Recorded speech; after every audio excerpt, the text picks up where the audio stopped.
महाशिवरात्रीला शिवपिंडावर काय अर्पण करावे आणि काय अर्पण करू नये जेणे आपला दोष वाढेल. तर नमस्कार मंडळी, स्वागत आहे तुमचं या नव्या व्हिडिओमध्ये. आपण बघणार आहोत महाशिवरात्रीच्या दिवशी शिवपिंडावर जे अर्पण करतो ते जर शास्त्रानुसार नसेल तर पुण्याऐवजी आपल्याला दोष लागतो. बेलपत्र हे सर्वात लोकप्रिय आहे का? किंवा तुळसपत्र अर्पण करू नये. दूध, पाणी हे किती प्रमाणात अर्पण करावे? आजचा संपूर्ण व्हिडिओ शेवटपर्यंत पाहिला तर तुमची शिवपूजा कधीही निष्फळ जाणार नाही. सर्वप्रथम हर हर महादेव. नमस्कार भक्त हो, मी आहे माधुरी सांबारे आणि आपण पाहत आहात भक्ती आरोग्य हे यूट्यूब चॅनल. महाशिवरात्री हा सण नाही तर तो शिव तत्वांशी जोडणारा पवित्र योग आहे. या दिवशी शिवपिंडावर योग्य वस्तू अर्पण केल्यास पापक्षालन होते, मनशांती मिळते, संकटे दूर होतात, विवाह, आरोग्य, धन संपत्तीने आणि तसेच संततीचे अडथळे दूर होतात. पण चुकीच्या वस्तू अर्पण केल्यावर अजाप्तेपणे दोष लागू शकतो. म्हणून आज आपण जाणून घेणार आहोत की शिवपिंडावरती काय अर्पण करावे आणि काय करू नये, तेही शास्त्रीय कारणांसह. सर्वप्रथम आपण बघूयात की शिवपिंड म्हणजे काय. शिवपिंड म्हणजे फक्त दगड नाही तर तो निर्जुन, निराकार आणि अनंत शिवतत्वांचे प्रतीक आहे. ब्रह्मांडातील ऊर्जा एक बिंदूत एकत्रित झालेली आहे. म्हणून शिवपिंडावर अर्पण केलेली प्रत्येक वस्तू ही ऊर्जेशी जोडलेली असते. शिवपिंडावर काय अर्पण करावे? सर्वप्रथम पाणी म्हणजेच जलाभिषेक.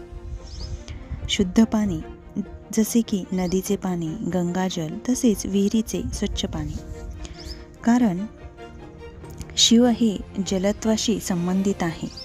पाणी अर्पण केल्याने मानसिक अशांती कमी होते, ग्रहदोष संपतो. पाणी हळवाळ आणि वाहत्या धारेने अर्पण केले तर योग्य असते. त्यानंतर आपण बघूयात की दूध.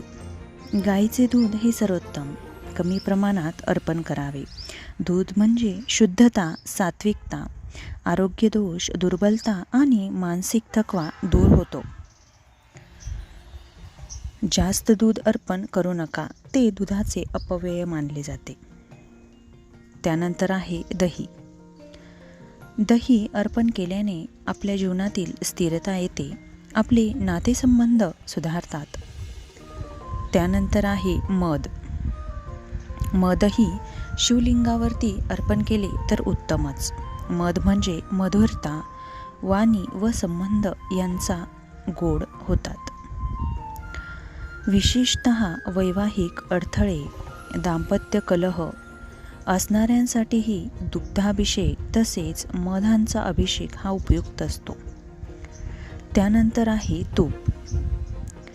दिव्यातील तूप किंवा थोडेसे अभिषेकातही आपण बुद्धिशुद्धीसाठी, तेज किंवा आत्मबल वाढण्यासाठी वापरू शकता.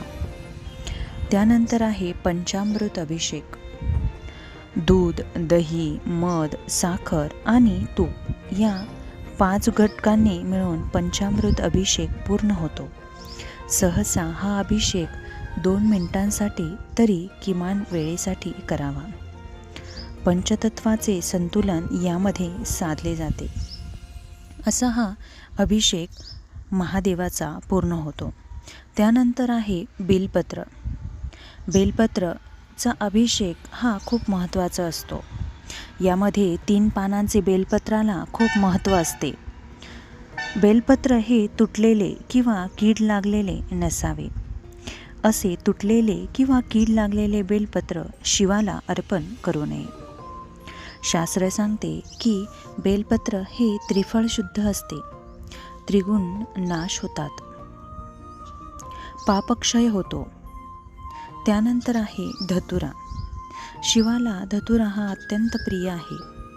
सुमारे 1 ते 1.5 मिनिट तुम्ही धतुराचा अभिषेक शिवपिंडावरती करू शकता. त्यामुळे अहंकाराचा नाश होतो, विकाराची शांतता येते. त्यानंतर आहे फुले.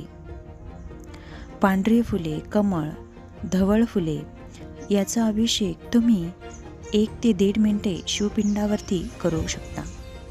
हा झाला शिवपिंडावरती तुम्ही काय अर्पण करू शकता, जेणे तुमची महाशिवरात्रचा व्रत हा पूर्णपणे सफल होऊन तुम्हाला आरोग्य, धन, शांती, वैवाहिक जीवन तसेच संतती प्राप्त होण्यास मदत होते.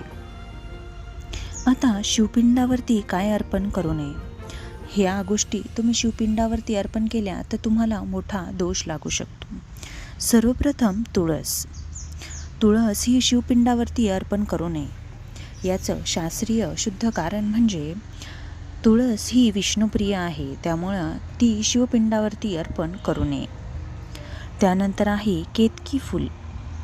केतकी फूल हे शिवपुरात निषिद्ध मानले जात होते, त्यामुळे तेही अर्पण करू नये. शिवपिंडावरती कुंकू लावू नये. फक्त पार्वतीलाच कुंकू लावलेले चालते.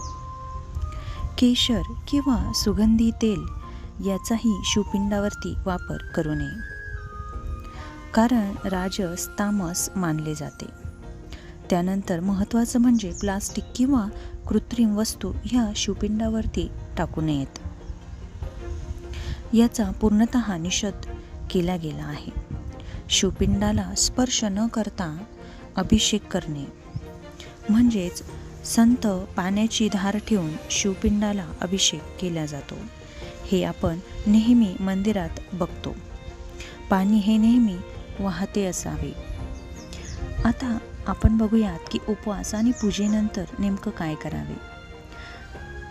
ओम नमः शिवाय हा जप करावा. तुम्हाला शक्य झाल्यास महामृत्युंजयचा जप करावा. शिवचालिसेचा उच्चारण करावे. उपवास सोडताना फलाहार, साबुदाणा किंवा दूध घेऊ शकता. या व्यतिरिक्त उपवासाला कुठलाही पदार्थ चालत नाही. शिवाला यामध्ये शिवमहापुराण जे आहे त्याची कथा तुम्ही ऐकली तर योग्यच. महाशिवरात्री ही शिवाला काहीच नको आहे, त्यात तुमची भक्ती हवी आहे. पण भक्ती जर शास्त्रानुसार असेल तर ती थेट कैलासापर्यंत नक्कीच पोहोचेल. अशाच नवनवीन व्हिडिओसाठी या चॅनलला सबस्क्राईब करा आणि बेल आयकॉन दाबायला विसरू नका. तोपर्यंत हर हर महादेव. सेवा करा, सेवेकरी व्हा. श्री स्वामी समर्थ.